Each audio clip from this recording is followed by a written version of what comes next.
get here. Excellency, good afternoon, good morning. Well, I came to see my brother, as you know.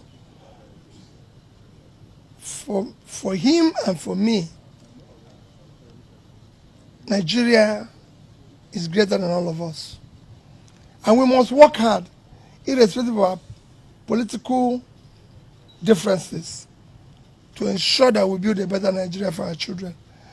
I came because of this flood issue. As you can see today, flood is ravaging the entire country.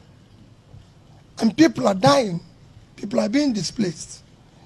I personally stopped and told my people, no more campaign until we're able to visit some of the sites. At least sympathize with those who are going through problems. And I came to take his permission to ask him that I want to visit some of the sites in Benue, as I'm going to do in 1 or 2 other states. I'm also calling other presidential candidates to stop. Let's see what we can do. If we can buy our funds for millions of naira, we should have some little things to go now that people are suffering and say, at least show sympathy with them, and then we can continue. I don't have powers to detain people. As governor, you can go ask all the security agencies whether one day, I've ever asked them to detain anybody. I don't have powers to do that. I will never do that. Even if I'm president tomorrow, I will respect the rights of every Nigerian, no matter how small the person is. I don't do such things. For me, it's rascality. He, even in one of his comments, said it was Abuja people who detained him. I was in Abga. The federal government then is PDP. And the election is between PDP and everybody is involved. He came on behalf of his party, and PDP is contesting. Even me, I was not allowed to leave my local government as governor. So how will I be where I'm equally detained and detaining somebody? So I wasn't part of it. And I told him, he's my brother, I cannot detain him. I can never detain anybody. God didn't give me power. I govern by his grace. And his grace is not to do what is wrong.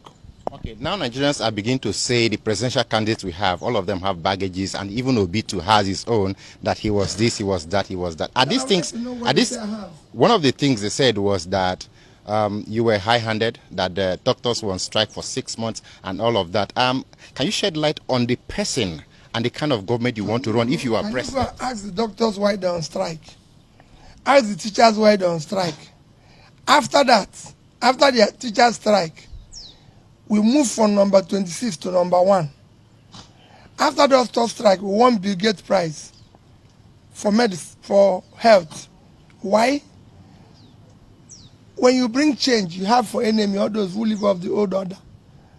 I cannot buy ambulance or put something in General Hospital and I can't find it, so we'll fight now. When teachers decided to do what is right, who did it, they went on strike. But they came back, agreed with me, and they started working. I'm sure if I become president tomorrow, some other people, including you, won't be happy with me.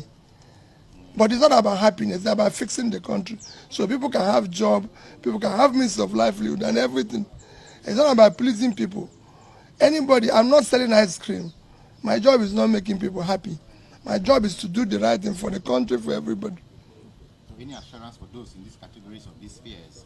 What can you assuage them with? I can assure people that I will be in charge and I'll change this country. You will see people being pulled out of poverty. You will see it physically. They will feel it. They will see it happen.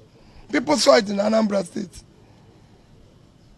The elites or those who live off the confusion will not be happy and they will complain. Yeah. The front runners of this 2023 presidential election are 3 of them, from the PDP, my party, the APC, and the Labour Party. But let us look at these 3 people who has the capacity to deliver and to make things work for our country, Nigeria. Let us look at it. Let us be factual. Let us be frank with ourselves, because we are toying with our future. A country of over 200 million people deserve a better leadership that is proactive, that has foresight, that has vision to make things work for our country. I look forward that these three candidates of the various political parties will meet and say, look, let this man go. I'm in PDP, and I'm working for PDP, but I tell you, if I were not in PDP, you will see me working for Peter Obi. But I'm in PDP, so let's see how things work out. But the truth is that the Bible says, John 3:27, a man can receive nothing except is given to him from above. And the Bible says again in Ecclesiastes 9:11, the battle is not for the swift, nor for the strong, nor the race for the fastest runner, nor success for men of wisdom. But everything comes by time and chance as God giveth. So it doesn't matter.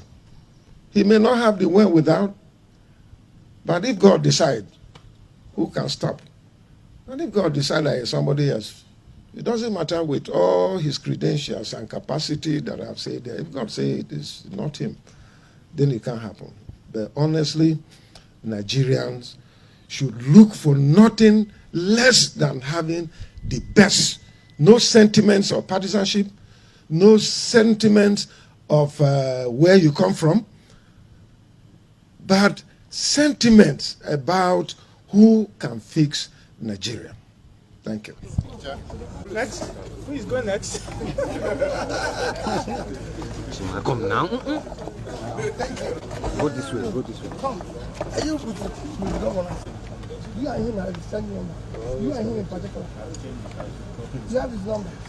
Thank you. No. Thank you, sir. Thank you, sir.